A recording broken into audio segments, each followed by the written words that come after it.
RHOP Season 9 reunion could feature Karen Huger amid rehab. The Season 9 RHOP reunion could feature Karen Huger, even though she has entered rehab. She had been MIA for the highly anticipated reunion which followed her DUI, but now it seems she will still be there in some capacity. So what does that mean? Keep reading for more details. RHOP Season 9 reunion could feature Karen Huger. Karen Huger is a major force to be reckoned with on RHOP, and fans know this. Unfortunately, in March 2024, Huger was in a car wreck while driving under the influence. She then headed to court on December 18, 2024, where she was charged with DUI, negligent driving, failure to control speed to avoid a collision, and failure to notify authorities of an address change. There was also extensive body cam footage, according to Deadline, which painted the Grand Dame in a very poor light. She admitted that she should have taken a cab, but then she began talking a bunch of nonsense. Karen also declined to do a breathalyzer and field sobriety test. Finally, she alleged that she was Thomas Jefferson's concubine. Currently, it is unclear what will happen, but she did end up entering a rehab facility, which caused her to miss the Season 9 reunion filming.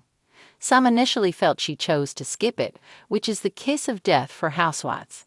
RHOP alum Adrienne Maloof did not show up to a reunion, which caused her to be fired. Lisa Vanderpump shared she would not be attending the Season 9 RHOP reunion and subsequently was done with the series. That was because she knew Andy Cohen and Bravo would let her go. When the RHOP reunion seating chart was revealed and Karen Huger was not on it, everyone was curious. Where is Karen? Where's Kern? Nor Karen im so done diva. According to Monsters and Critics, Andy Cohen made it clear that Karen will be a part of the reunion in some capacity. Regardless of how she appears, Andy noted that this is the best ever regarding reunions for the franchise. The timing. RHOP fans are curious as to why Karen Huger chose the reunion to head to rehab. They questioned why not go right after the DUI, or sometime close. Ultimately, they just believed she did not want to be held accountable for her actions. Interesting timing. Why didn't this meaningful journey start months ago, like after the arrest? People predicting she wouldn't turn up to the reunion to avoid all this were really right. Thomas Jefferson's concubine avoiding accountability. I'm shocked. I hope she gets help and gets treatment, but the timing of all those is fishy AF. Like, glad you're getting help, girl, but how dumb do you think we are? Obviously timed it out to skip the reunion and avoid criticism. She hasn't learned. One person compared Karen to Luann de Lesseps, who went to rehab and missed the RHONY Season 11 reunion. She ended up doing a one-on-one with Andy after she left rehab. It will be interesting to see what part Karen plays.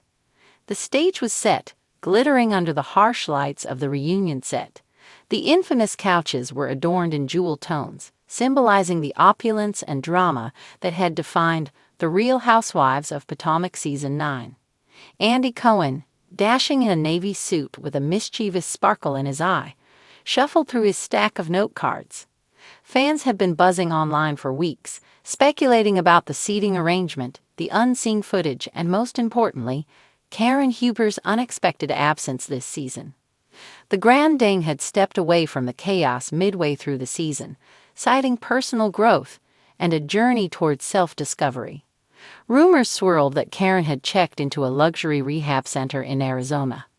The whispers weren't just about her taking a break to detox from alcohol, they hinted at something deeper, a need to confront the emotional scars left by her tumultuous marriage to Ray and the weight of Potomac's ever-shifting alliances. As the cameras rolled, the women took their seats. Giselle Bryant and Robin Dixon, the self-proclaimed green-eyed bandits, perched smugly on one side of the stage. Ashley Darby, radiant as always, sat next to them, her recent divorce settlement with Michael a hot topic. Across from them were Candiace Dillard Bassett, clutching her glittering microphone clutch like a talisman, and Wendy Osefo, exuding academic poise in a sleek sequin gown.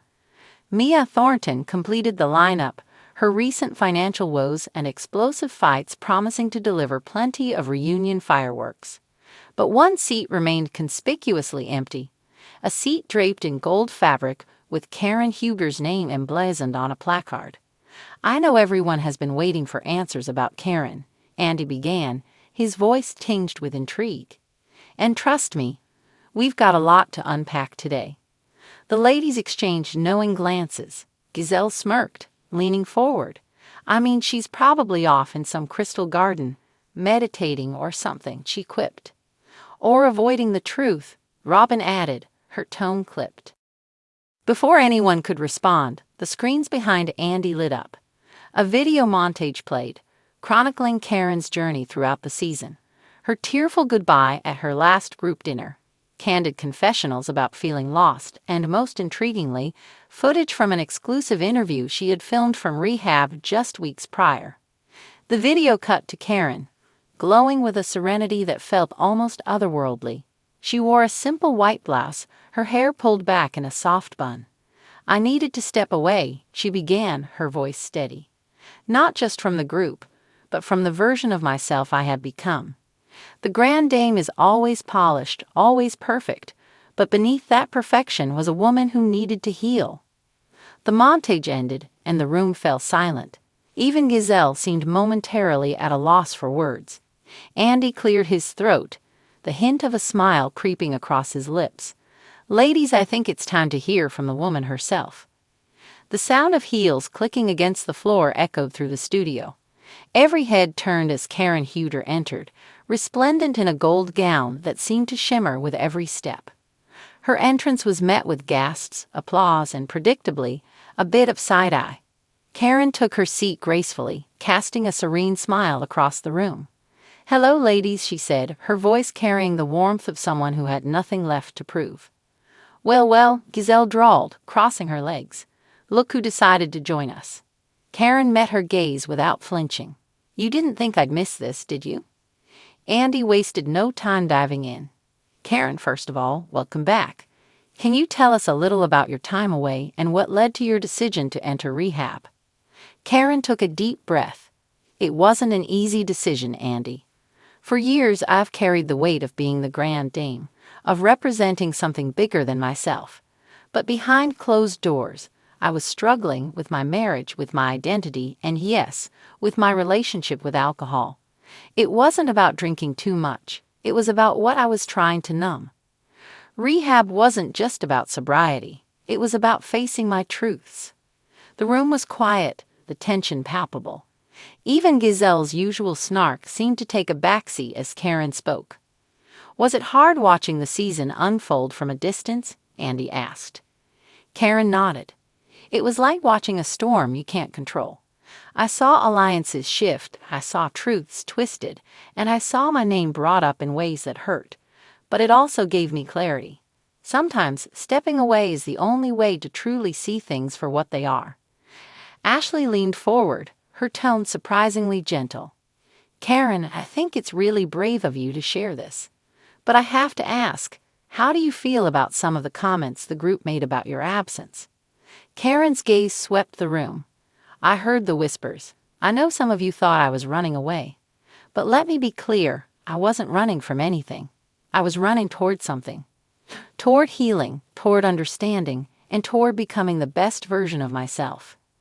Giselle, never one to shy away from confrontation, finally spoke. "Okay, Karen, but let's be real. There were moments this season where your actions, or lack thereof, left us all confused. Do you feel like you owe anyone an apology?"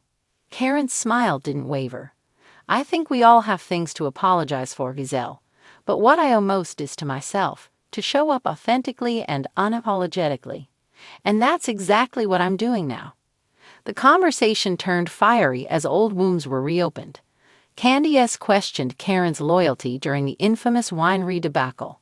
Wendy pressed her on why she hadn't reached out during her lowest moments. Even Mia, amid her own scandals, chimed in with a pointed remark about Karen's timing. But Karen held her ground, responding with a mix of grace and candor that left even her harshest critics scrambling for comebacks. As the reunion wore on, it became clear that Karen's return wasn't just a moment, it was a reckoning. She challenged the women to reflect on their own actions, reminding them that vulnerability wasn't a weakness but a strength. By the time the final segment rolled around, the mood had shifted. The women might not have resolved all their issues, but there was an unspoken understanding that Karen's journey had set a new standard for authenticity in their circle. As the cameras panned out, capturing the glittering set one last time, Karen turned to Andy with a knowing smile. "This season was about finding my truth," she said. "And if there's one thing I've learned, it's that the Grand Dame isn't just a title, it's a state of mind." The applause was thunderous, and for the first time in a long time, Karen Huter looked truly at peace.